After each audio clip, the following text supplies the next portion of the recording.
Bienvenidos al segundo módulo del webinar sobre el vocabulario para la representación de los datos del padrón municipal, en el que nos vamos a centrar en las ventajas que tiene la utilización de este vocabulario.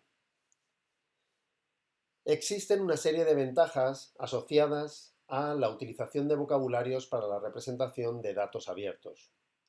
En primer lugar, nos permiten describir los datos de una manera más precisa. Asimismo, estos datos están descritos de una manera más homogénea y similar, lo que facilita su reutilización, es decir, una misma aplicación puede utilizar datos de distintas ciudades simplemente cambiando el contexto de la ciudad en la que trabaja. Permite además mejorar la calidad de los datos.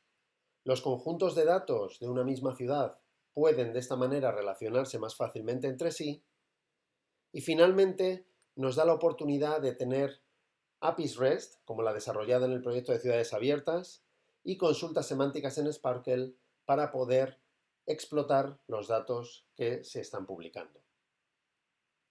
Comenzamos con la descripción de los datos de una manera más precisa. ¿Qué es lo que esto nos permite? Pues en primer lugar, ambigüedades en el uso de los datos. Nos permite especificar qué significa cada una de las columnas y de los valores que tiene cada una de las celdas o la ausencia de un valor en una celda de los CSVs que normalmente se suelen publicar. Asimismo, nos permite contar con definiciones de lo que significa cada una de estas columnas de las tablas correspondientes a un conjunto de datos. Por ejemplo, en el caso del padrón, tenemos descripciones claras de lo que significa la tasa de natalidad, o de dimensiones como el país de procedencia y cómo categorizamos esos países.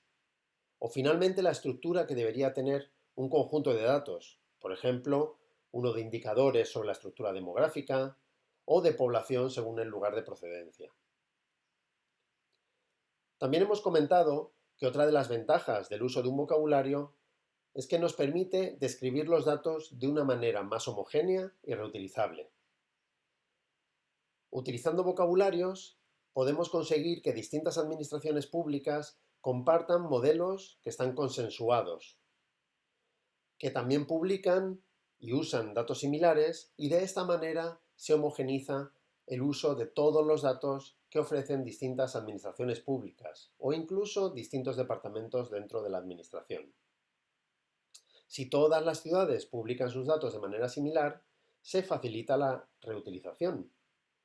Aquí tenemos un ejemplo de una posible visualización que se podría reutilizar en distintas ciudades o regiones, o en este caso comunidades autónomas, teniendo en cuenta el vocabulario relacionado con el padrón municipal.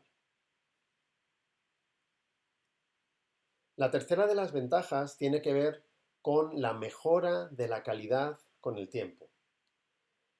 Al tener modelos consensuados, podemos identificar mucho más fácilmente qué datos son los que faltan en nuestras fuentes de datos originales y determinar si se pueden encontrar dentro de la administración. Asimismo, podemos identificar buenas prácticas para la representación de los datos que puede dar lugar a mejoras en las fuentes de datos originales.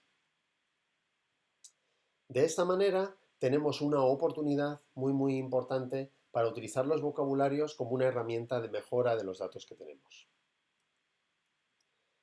En cuarto lugar, hemos comentado que los conjuntos de datos se pueden relacionar más fácilmente entre sí. Cuando se crean vocabularios, se intentan reutilizar fragmentos de otros vocabularios. El objetivo es el de permitir el enlazado de los distintos conjuntos de datos entre sí. Por ejemplo, como se ve en la figura, podríamos tener tres conjuntos de datos: el del padrón municipal, datos del presupuesto, datos del equipamiento municipal, y al enlazar estos conjuntos de datos se podrían comenzar a realizar consultas cruzadas, como la que tenemos en el ejemplo. Según el área de referencia, por ejemplo un distrito, obtener el rango de edad de los habitantes, los equipamientos que tienen disponibles y el presupuesto que se ha asignado para la partida correspondiente a equipamientos. Esto nos podría permitir tomar mejores decisiones en el futuro. Las últimas dos ventajas identificadas tienen que ver con el uso de los datos. En primer lugar, en el contexto del proyecto Ciudades Abiertas, se está desarrollando una API REST de datos que es genérica y que permite su reutilización tanto en los contextos tecnológicos de los ayuntamientos como por otros organismos relacionados, como por reutilizadores. De esta forma posibilitamos que otros organismos puedan implantar de forma sencilla un sistema de gestión y publicación de datos abiertos. Aquí tenemos algunos ejemplos de los métodos de la API que son posibles en el contexto del conjunto de datos sobre padrón municipal. Por ejemplo, obtener todas las observaciones del cubo de población según edad. Las observaciones contendrán el número de personas, el periodo de referencia, el área de referencia, distritos, barrios, etc., el sexo y la edad. También podemos insertar observaciones en ese cubo de población según el lugar de procedencia de los habitantes. Esto podría ser útil para aplicaciones que estén generando estos datos estadísticos que queremos publicar. Estas observaciones, por ejemplo, podrían tener de nuevo el periodo de referencia, el área de referencia, el nivel de estudios, rango de edad por grupos quinquenales, municipio de procedencia, provincia de procedencia, país de procedencia de la persona, del conjunto de personas con las que estamos trabajando. Finalmente, podemos realizar consultas complejas que nos permiten obtener datos específicos en los que podamos estar interesados. Por ejemplo, en esa aplicación de la que hablábamos en la parte 1 del webinar. Por ejemplo, podríamos conocer cuál es el total de población de cierta área según rangos de edad. Concretamente, en esta consulta estamos preguntando por la población total del distrito Latina. Este distrito se identifica con esta URI, con este identificador, según rangos quinquenales. Los resultados que obtenemos serían estos para los distintos rangos quinquenales que estamos utilizando, de 0 a 5 años, de 15 a 19, de 25 a 29, etc.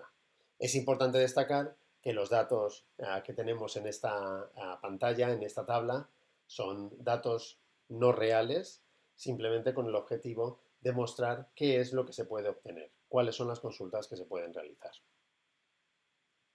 Con esto terminamos esta segunda parte del webinar y en la siguiente parte del webinar trataremos ya de una descripción técnica más detallada de los distintos conceptos y propiedades importantes para el desarrollo de este vocabulario.